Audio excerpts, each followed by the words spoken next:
दुनिया में, ब्रह्मांड में इससे शॉर्ट अगर कोई मेथड होगा तो मुझे भी बता देना, इससे शॉर्ट मेथड हो ही नहीं सकता।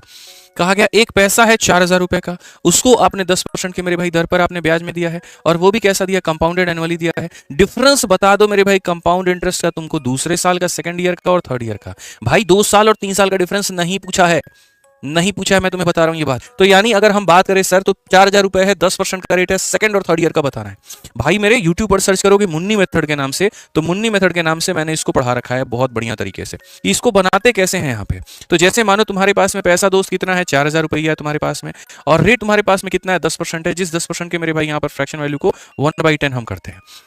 कहा गया थर्ड ईयर और सेकंड ईयर की वैल्यू बताओ मेरे भाई, यहाँ पर थर्ड ईयर और सेकंड ईयर का क्या बताओ, डिफरेंस बताओ।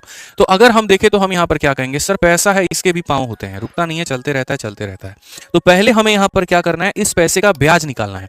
तो पैसे का ब्याज कितना निकलेगा, तो 1/10 करके ब्याज निकालेंगे सर यहाँ पे, ठीक है। तो सर ये पहले साल का ब्याज हो जाएगा, ठीक है। जैसा मैंने कहा पैसे के भी पाँव होते हैं, वो भी चलता है, तो ये रुकेगा नहीं, ये बढ़ेगा। अगले साल ये पैसा मेरे भाई यहाँ पर ये 10 से 11 हो जाएगा। तो अगर कोई पहले साल का ब्याज पूछता, इतना बताते, कोई मेरे से दूसरे साल का ब्याज पूछता, इतना बताते। अगर कोई मेरे से तीसरे का ब्याज पूछता तो फिर कहते तीसरे साल में 10 से 11 हो गया। लेकिन किसी ने मेरे से तीसरे साल का ब्याज नहीं पूछा, उसने मेरे भाई यहां पर क्या पूछा, तीसरे और दूसरे का डिफरेंस। यहां तक पहला का मान है, यहां तक दूसरे का मान है, और डिफरेंस निकालना है। तो डिफरेंस में आप यहां पर कहोगे सर ये देखो कितना है, 10 है, और 11 और 10 का डिफरेंस कितने का है, 1 का है, तो आप यहां पर 1 लिख दो।